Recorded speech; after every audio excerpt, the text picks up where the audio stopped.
Hello, everyone, and welcome to the Dr. T Show. I am Dr. T, your host for this podcast. I would like to thank you for joining me today, and I invite you to follow this show as I engage in conversations with people from all walks of life, but all with one thing in common. That common link, they all have a voice with purpose. My hope in bringing you Voices with Purpose is to offer you hope and inspiration and perhaps help you launch your voice with purpose if you have not already done so. Be sure to check out my website, drtconsulting.org, drtconsulting.org, for more information and valuable resources. So my guest today is Mia Godfrey. She is a speaker, certified life coach, and the author of Buried, Not Broken, a memoir of survival, sisterhood, and starting over. Raised under communist rule in Romania, Mia immigrated to the United States alone at 27 and rebuilt her life while facing addiction, widowhood, and the responsibility of caring for her sister through cancer. Her memoir shares the raw reality of surviving trauma and loss while learning how to begin again. Through her story, Mia speaks to anyone who has ever felt buried by life's challenges and wondered whether they could rise again. Mia's mission is to empower individuals worldwide to step boldly into the life God created for them, transforming their story, awakening their purpose, and equipping them to be more, do more, and thrive in faith and impact. Mia, welcome to the show. Thank you so much for having me, Dr. T. I truly appreciate it. Yeah, it's great to have you on. I've researched some of what you've put out there, and it's a pretty incredible journey. And you definitely fit into that description of voice with purpose. And I have a few questions for you, but perhaps to start out, could you give us a little history lesson and go back to kind of where this journey began and when you began to really see God orchestrating your path and how it's led to where you are at today? Absolutely. So, like you said, I'm originally from Romania and I grew up under the communist regime. I am the youngest of 10 children. I have six Hmm. brothers and three sisters. And during the communist regime, my parents worked extremely hard to, not necessarily to have material things. The main fight was putting food on the table. And I remember as a 5 year old and as a 6 years old, my mom used to wake us up at 5 a.m. My brothers used to wake up earlier than that just so we can go and sit in line to Hmm. get food. And I always went with my mom as a 5 year old. And I remember in cold mornings, I was holding her hand and we Hmm. used to go to the bread store. That was my mom's store that we always went to. And early in the morning, the lines were really long and you could smell the bread, but before you walk in the door there were always soldiers at the Hmm. door with guns. And we used to walk in the store and my mom had a tiny card, like very small card, that always handed to the baker, and the baker had to sign it that we took our food for the day. And our food for the day, it was we were allowed to have 6-inch piece of bread per person. So for a family of 12, Hmm. we end up with 6 foot long. And if you're thinking of six brothers, that was Yeah. never enough food No, to it's not fill enough. Not enough anybody. for one. And yeah, yes. And my parents, when he shared their food with us, and they never ever, I've never seen my mom eating or sitting at the table with us. She always served all of us and just stood there to make sure we had enough to eat before she ate. So it started early on, knowing hardship, knowing Yeah. hunger, knowing abuse. And abuse was something that we experienced at daily basis at school mostly. So continue with that. What happens next, and how do you end up making it to the United States, and what transpired? So going to the United States, it was never something I wanted. I didn't even knew United States. I didn't know much. I didn't have a connection to United States until I was 13 years old when I Okay. received a present from somebody. And that was the first time I was like, oh, United States, because the only thing we knew about it, there was a show on TV that Mhm. was called Dallas. And that was actually the show that kind of opened the door for us into that world of, oh, United States, that it was a country for us of prosperity. It was something for us that kind of, um, it was more like a dream, not an option that that could happen. And fast forward, when I was 18, my father passed away, and I took a turn into following my father's path. My father was an alcoholic, which we didn't know at the time that that was a label. We didn't know that that Yeah. was actually, we just knew that that was part of daily life. That was something that everybody did to cope with hardship. We did not have the proper tools to cope with hardship. So on one hand, my mom was very faithful, known as the prayer warrior in our community, as my father was working extremely hard, and every night he came home, and that's how he coped with the hardship. And if you think about it, not knowing and not having the tools, that was actually that um, the only way he knew how Yeah. to actually take care of us. He did the best that he could, but there were no other option that he knew of to get help. So when he passed away, I was 18 years old, and I remember I was sitting in front of I was sitting at his grave, and it was in April, and I remember my shoes were so muddy, and everybody was crying, but I wasn't, Hmm. because what people didn't know, that day I stole some pills, and I took the pills with alcohol, and I was in such a fog, such a haze, that I did not, it took me a very long time to grieve my father because I numbed the pain. So I left home. After he passed away, I realized that alcohol was the only way I knew how to cope with it, and I didn't want to bring shame to my family. I did not want to be that person in my family that embarrasses my mom and my siblings. So I left home. Hmm. And for a few years, I walked away from God. I still went to church, and I still acted like I was that good spiritual Christian young lady. But every time I had a chance, I turned to alcohol, and Mhm. that went for a few years, and I went in a few abusive relationships.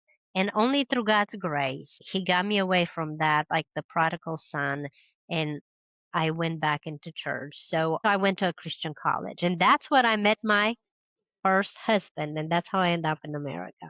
Because I ran away from my ex fiance, who was extremely abusive, and one of my friend got pregnant and was his child.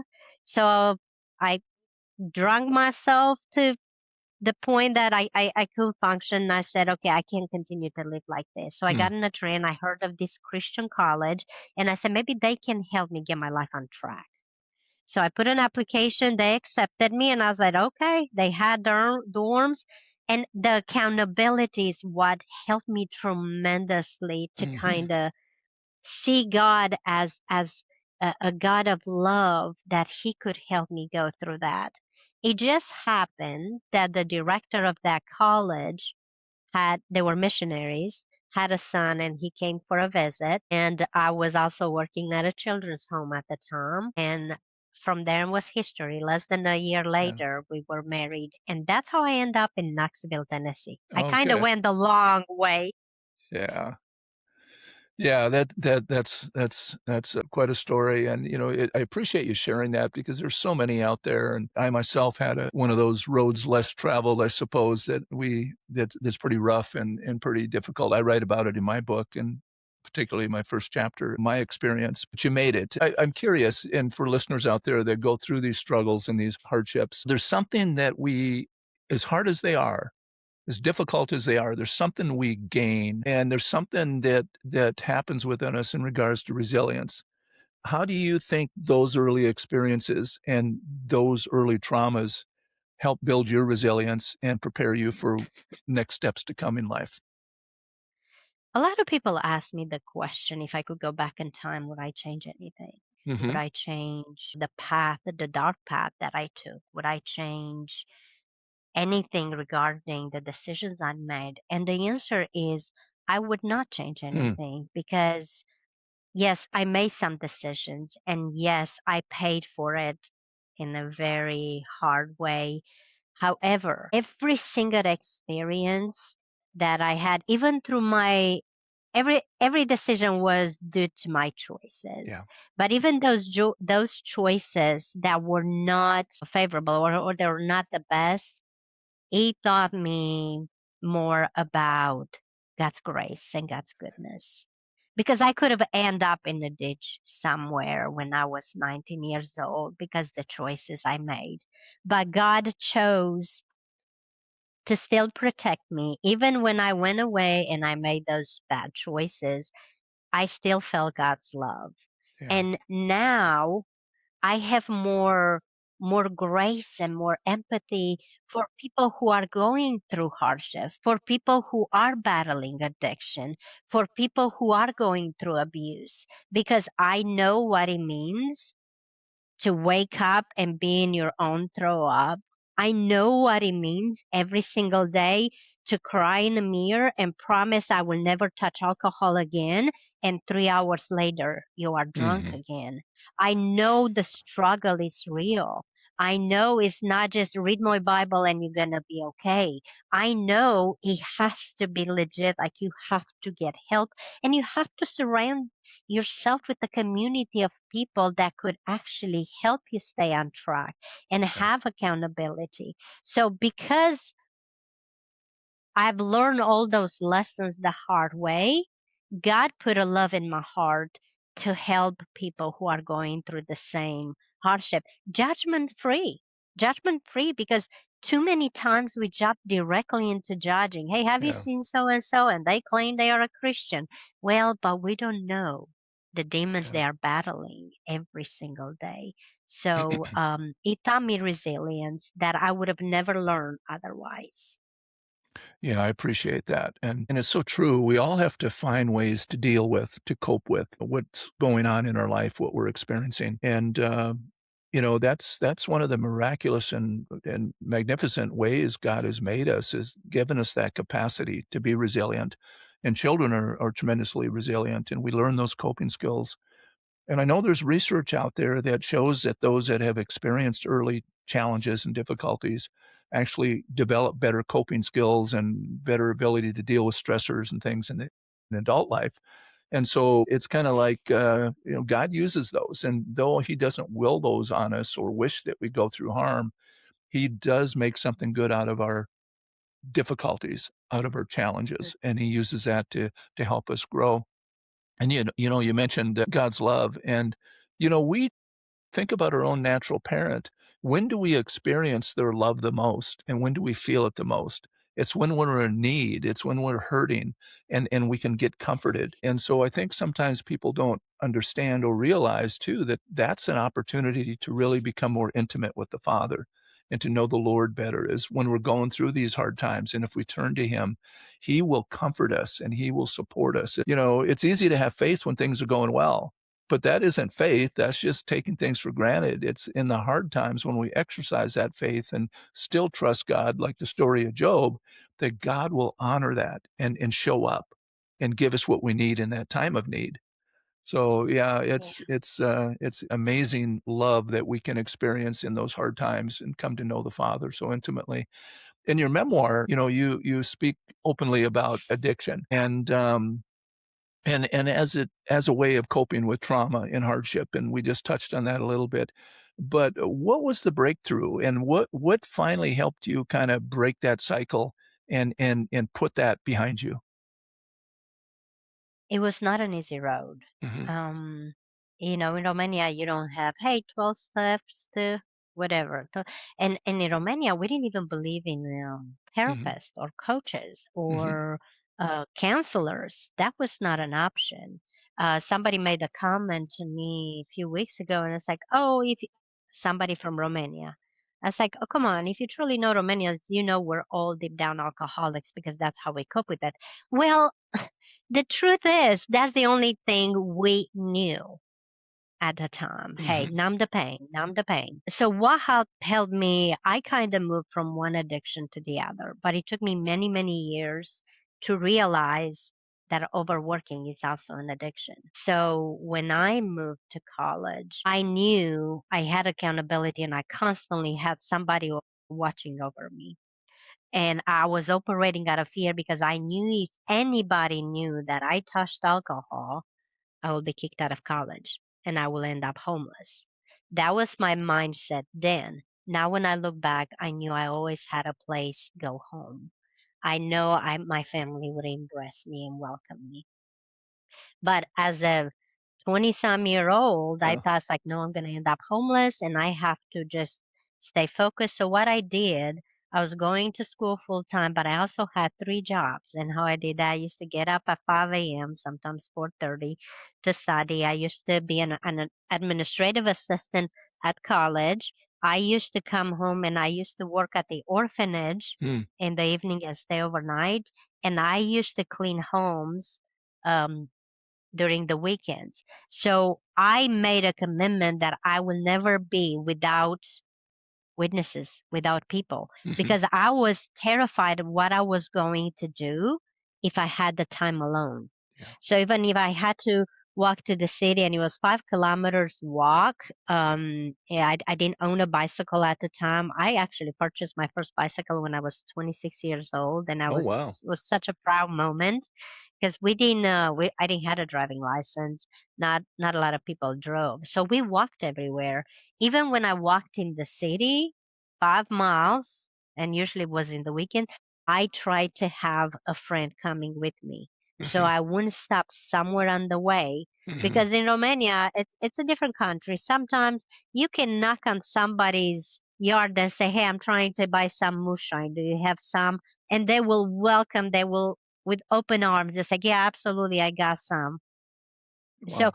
I knew that that was a danger. So I tried to surround myself with people and have accountability, but I also worked myself to death. I Yeah. did not, and by the time I got home, I was so exhausted that I just couldn't do anything but go to bed. So that was when my father passed. When my first husband passed, he passed away in June Hmm. 2015, and he was 42 years old. Hmm. It was unexpected. He was working for the police department. It was an investigation because it was unheard of a 42-year-old to pass away. And the autopsy said, he had a heat stroke and he had some heart problem that the doctors did not pick up on prior to Hmm. that. So, but here I was left in the country that I had, I felt like I had no family. And I started asking God, why did you bring me here so I can end up all alone? I have no family, and it terrified me that I'm going to turn to alcohol. So what I did, of course, it was a fight of starting over, knowing how to pay my bills since I came to the States, my husband did all of that. And I didn't do any of them. Had to hire an attorney to fight to keep my house, have a roof over my head. But then I also got three jobs. Once again, it's something with the three that held me. So getting up 4:30, 5 a.m., go to um I used to go to my first job, then 4:30 go to my second job at the mall, and then I was doing indirect sales for a multi-level company during the weekends and then church. And I realized I was so terrified. I said I don't have family here, and I always have that fear like, God, give me something to do or send the right people in my life because I don't want to fall back into that. Now I have more tools to cope with it, but even in 2015, I did not. And I went to what I knew best. And then God sent, that's how I kind of found the church that I'm in, was a church in our community. And There were people keep calling me and leaving food at the door and supplies, and I was like, who are they? Like, I mean, I went and visited, but they kind of embraced me and took me in. And then I realized I had a family all along. I just didn't accept it. I was like, I need to go, needs to be blood family. If not, doesn't count. But God always sent the right people in my life. And later on, I got more tools to cope with that. Yeah, that's a wonderful story, and you're right, that is what the church is supposed to do. That's the church in action, that's the heart of God, and folks that are struggling, what a great resource. Reach out to the body of Christ, reach out to the church because they will help in time of need. One of the things my mom used to say during the communist regime, she used to say that they tried to bury us, but they didn't know we were seeds. So where I got buried, not broken, every single one of us, our stories are not the same, but every single one of us, at some point in your life, you will feel buried. At Mhm. some point in your life, you're going to feel like, I don't know where else to go. I'm completely buried. But buried does not mean broken. Buried means that you are planted and in any moment you're ready to bloom. And Okay. God has so much that he wants to do through you. You just have to be open and you have to be willing. And I always pay attention to the people that God sends in your life because that's what saved me. Again, I didn't believe in therapy, counseling, and none of that. None of that. But God sent people in my life every step of the way, and it was up to me to accept their help, like with the church. Um, it was up to me to accept that help. And through that, I've learned that there was a community of people ready to jump in, judgment free, to help me the best that they knew how. And I always said, find a community of people. It's okay to talk to somebody. Now I'm a life coach. I'm a life coach because I'm seeing the value in sitting with somebody, not to tell you how to do things or what to do, but in the art of asking the right question, you will find out, hey, you'll figure it out. I know what to do next. I know Yeah. what to do next. But you have to be willing to surround yourself with a community and accept the help.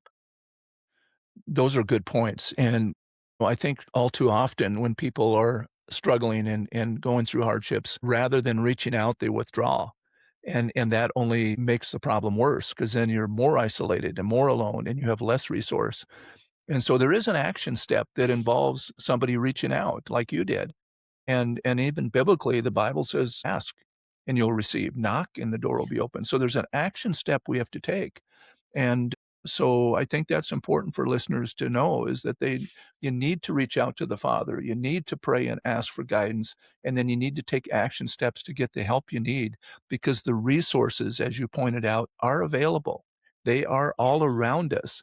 We just often don't take advantage of them, and sometimes we don't know how to take advantage of them.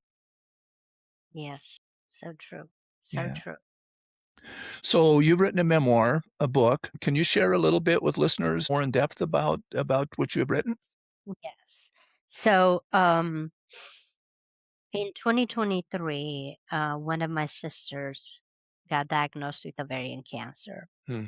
And we're like 13 months apart. So we were operating like twins. I mean, she knew me before the world did, and always like we were really connected, always talking. She was the only person in the world that knew every single aspect of my life, every secret, every dark demon that I battled, Yeah. everything. So we were extremely close. And 2 years prior, in 2021, she married with a pastor in Montana and she moved to Montana. So she was the closest family member that I have because I'm in Tennessee.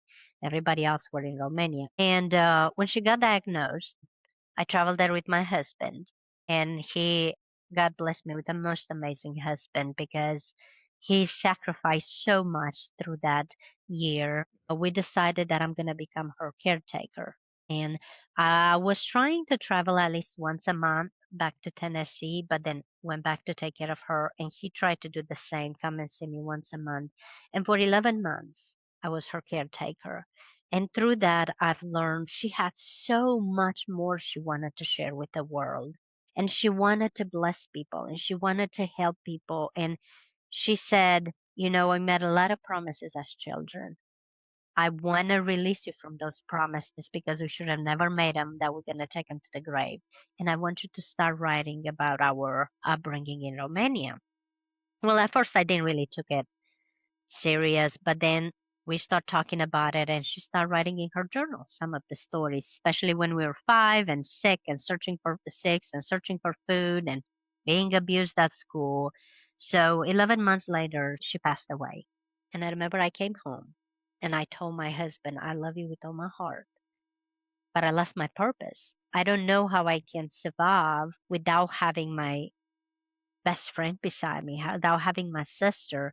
And she said, that is so much more, that so many secrets. And my husband said, well, have you thought about writing? And I was like, no. But then he encouraged me to see a therapist because he saw I was so terrified I'm going to go back to something that it was not healthy or help anybody in any way, just numb the pain. So I started seeing a therapist and I poured my heart and I told her, my sister told me to write. And she said, well, I think you should do it. She says, start by writing in your journal. And at first I fought it, but I started writing in my journal. Fast forward about 3 months later, she said, can I see a chapter of what you wrote? And I show it to her and she said, you need to publish it. And then I show it to my husband. She said, you need to publish it. So I found somebody who can help me figure out how to self-publish it because I didn't want anybody to change the story in any way. That was a story tell from the heart that highlighted hardship, but yet with every single chapter shows resilience. With every single chapter show how God stepped in and helped us and where I'm at today. So we did end up publishing the book and within 3 days it became bestseller in 5 different categories. So that was a God thing. It was not something I planned. I just wanted to honor my sister's wishes. But I think she knew all along that that would bring healing and that will also continue her legacy and it will help impacting people for generations to come. And I have the second book actually coming out in a few months and I'm working on the third that will be submitted before the end of this year. So God has really been working. But the first one highlights just living under the communist regime and abuse and addiction and God's grace and resilience. And it talks about no matter how buried you feel right now, just don't give up. Don't give Yeah. up because God is with you every step of the way. That's wonderfully said, and you are an example of the challenge, of the difficulty, communism, abuse, poverty, and to now present from where you're at today, demonstrating the resilience and the miraculous power of God to be able to change a life's course and put meaning and purpose in someone's life. And I think that's the greatest message for our listeners today is basically your example, where you started and where you're at. And that is possible and that is available for anyone and everyone. Now it may play out different because as you well know and I well know, we all have a different voice. We all have a different purpose. All of us and each of us are beautifully and wonderfully made, and we all do have a call and a purpose that God is intending for us. But it's a different path. It's a different purpose, and it'll play out a little differently, but nevertheless, it'll play out. And we just need to turn to the Father and look for Him for that guidance and that leadership, that healing, for He is the greatest resource of all, as you experienced and I experienced from my life's journey. I go a little bit into it in my book, but not a great deal of depth, just kind of a summary because it goes a different direction. But I can definitely relate to what you're sharing and talking about, as many in our audience can. So, how do people connect with you? What resources can you offer to our listeners today? So I kept it simple. I'm listed as Mia Godfrey everywhere. So my website is Mia Godfrey, Facebook Mia Godfrey, Instagram. Actually, on Instagram, on author Mia Godfrey, and then LinkedIn, I'm also Mia Godfrey. But the book, if you're looking for the book, it's actually on Amazon and Target and Barnes and Nobles. And we also have it on Audible. If you don't like to Hmm. read, that's totally okay. My husband doesn't, but he loves to listen to Audibles. So we have it in every option as well. That's wonderful. We're all so busy today, and it's Yes. hard now to sit down and really to take that time to read, and when we can listen to something while we're moving about, whether we're cleaning house or traveling or whatever, it makes it so much better. To go back on something that you said too before we wrap up, you talked a lot about and substances being used for coping. And I was thinking about it while you were talking. You were talking about the communist regime and how so many people utilize alcohol to deal with and cope with all the trauma around them. And we're seeing an onslaught, a tremendous growth isn't a good word for it, but expansion, I guess, in addictions in the United States. And amongst young people, we're seeing an increase in suicides, addictions, unhealthy behavior.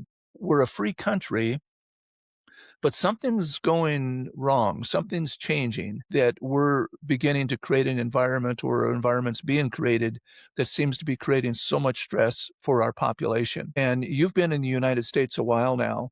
And I'm just curious, do you see a change? Do you see something happening in our culture? Do you see something happen in ideology? Do you have any thoughts on why we're seeing such an increase of substance abuse? I think the biggest thing where people turn to something else, it's loneliness. Hmm. Loneliness. And you feel like nobody understands you. Nobody understand what you're going through. Nobody can truly, truly understand your pain. And it was the same back in Romania. You're numbing the pain just because you feel like it also has to do with pride in Romania. Hmm. You don't want anybody to see you as being weak in any way. Mhm. So a lot of times now we're living in a society that a lot of times speaking your heart and showing emotions, it's labeled as a sign of weakness. And what we do instead of reaching out and say, "Hey, I am struggling with Yeah. instead of reaching out, we're holding it in, and what happened that turns into depression, turns into anxiety, and all of that come from the hardships of day-to-day living, loneliness and rejection and heartbreak and loss and grief and breakup. All of those is layers on top of layers that is going to add up, and you get to the point that you feel so isolated that you feel like the only option will be substance abuse, Mhm. because speaking out your truth, it will put you in a position that you're going to be judged, or it will put you in a position that you will be rejected, or it will put you in a position where people feel that you're not strong enough. Mhm. So we're living in a society that being honest and open and vulnerable, Mhm. it's not something that's okay. It's not something that it's encouraged. Because if we all have more patience and more grace and just love people the way they are and meet them where they are, maybe they will feel comfortable telling you their struggle. And the sad part is that even in Christian circles, that judgment is there, which is Mhm. sad. What happened with loving people the way they are and meet them where they're at? Yeah. Because that's when that trust is built, that I'm going to love you no matter what you're going through and no matter what decision you're going to make. I'm not going to judge you. I'm just going to love you through it. Mhm. When you build that trust with somebody, they will be more open to tell you, hey, I'm struggling. Yeah. I'm struggling and I don't know how to get out of it.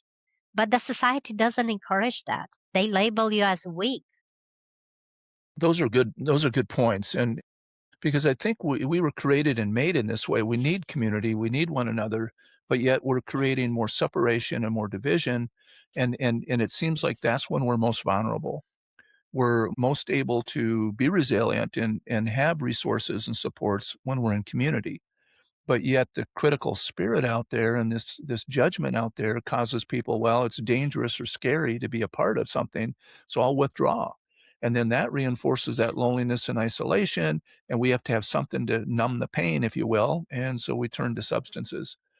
But yeah, so it sounds like it's a cultural shift in terms of attitude and attributes of goodness and Yeah. kindness that we're lacking. And there's so much dialogue out there and narrative out there that serves to divide rather than bring Yes. people together. And, Yes. that's where I think, there's things going on that we don't necessarily see tangibly, kind of a spiritual warfare where this intention of the enemy is to divide and separate and create this chaos and Mhm. division.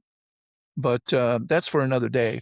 But I Yes. appreciate those points you made, and so with that in mind, I would encourage people to let guards down, put the pride down, reach out to others, ask for help, seek resources and support, and then others just to be more open-minded and more caring. We need to all, as a people, be less critical, less judgmental, and Yes. more willing to help and serve. And those are attributes that we grow in, I believe, as we look at biblical truths and we come to know the Father and begin to demonstrate His love and compassion, which we see and particularly by Him sending His Son on our behalf. Yeah. And what you mentioned, Dr. T, you mentioned about the division. Yeah. I cannot change what happens at the top in Mm-mm. our country. And I cannot change what happens at the top in Romanian government. No. But what I can change 100% what I have control on in the place where God put me, in the community that God put me, in the church that God put me, and at my job. That is where 100% I have control Yeah. over my attitude and my action. So if I hear people talking about division, am I part of the conversation or am I part of the Yeah. solution? And a lot of times, the only thing we need is just love people unconditionally, no agenda, judgment free. Yeah. That's it. And that's how we can create a ripple effect. Because me starting a conversation talking about the government and what's going on and the division, it will not change. It will bring a lot of more frustrations from both parts. And if I pick a side, I automatically reject the other side. So how can I love them all unconditionally? I can't. I Hmm. can't really love them all unconditionally unless I make the choice to just do that. Yeah. Just be present, hold space, and love them. I think along with that, Mia, and not judging and loving and just accepting the way they are, I think an important piece of that is us also accepting if we are judged, us also Yes. accepting if our voice is ridiculed rather than get defensive. And that's kinda, I believe, a parallel to turning the other cheek, that we Mhm. don't return evil for evil, but we return good for evil. And so on one hand, we exercise good works and good deeds, and we try to be good and loving and demonstrate the attributes of the Father. And then when we're attacked, we still continue to do the same. We don't Yeah. get negative and fight back and get defensive. That kind of nullifies the goodness that we're trying to display. So I think that's the other part. Being okay with being judged while not judging, being okay with being ridiculed while being accepting. And then we Yes. think, well, who can do that? Well, it's hard for us because we're flawed and we're flesh, but we know someone that did it. And we look at Christ and his example. He loved even though he was ridiculed. He loved even though he was mocked. He continued to do good and demonstrate the attributes of the Father, which is why he is our model and he is our example. So that's turning the other cheek. It isn't just physically. It's how we react to those emotional kinds of things that come our way and verbal things that come our way to continue to demonstrate the goodness and the attributes of the Father. Yeah. So true. So well, this has been a great conversation, and you have a tremendous story. I'm looking forward to diving more into your memoirs, and I know readers are, and certainly looking forward to your continual writing in the next release that you have coming. When did you say that that might be? Well, it will be closer to the end of summer. We Okay, just finalized our book cover. It's very easy to find you, miagodfrey.com. Yeah. Everywhere, and so I encourage folks to follow you and to pick up your memoirs and your writings. Well, Mia, I really would like to thank you for joining me on today's show. This has been valuable, I know, for our listeners, and your testimony is going to have a huge impact, and I appreciate your courage and your vulnerability in sharing that. I also would like to thank each of our listeners for joining us today and hope that you will follow weekly as I bring you Voices with Purpose. Please visit my website, drtconsulting.org, where you will find valuable resources and information on services and how you can see my new book, Awaken, Exposing the Web of Deception, Threatening Our Faith, Family, and Freedom. There's also a free ebook called Peace Pace ready for you to download. So until next time, may God bless you and may He be a light unto your path. May He help you discover and activate your voice with purpose. Dr. T out.